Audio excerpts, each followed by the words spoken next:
մենք չենք կարող անընդհատ մարդկային տականքի պես ապրել 18-20 տարեկանների թիկունքում։ Մենք այլևս տենց չենք կարող։ Գնացեք Եռաբլուր, տեսեք, ամանչեք իրանց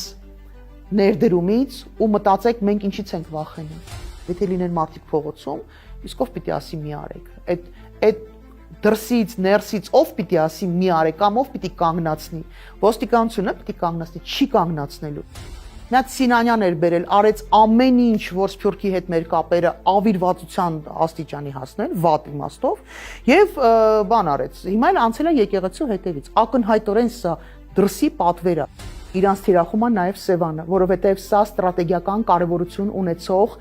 անվտանգության տեսակետից կարևորագույն էլեմենտներից մեկն է Սևանը, որը մեզ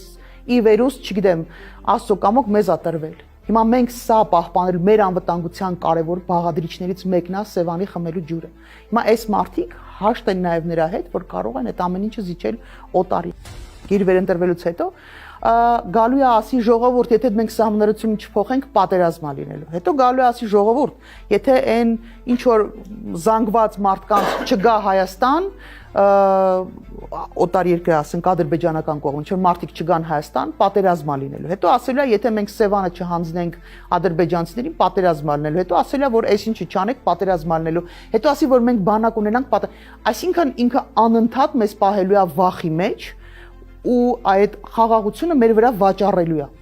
Որ պահի Նիկոլ Փաշինյանը հասկացավ, որ մի փոքր իր ռեյտինգը սկսում է բարձրանալ, ինքը անպայման գնալու է ընտրությունների եւ գնալու է կեղծիքով։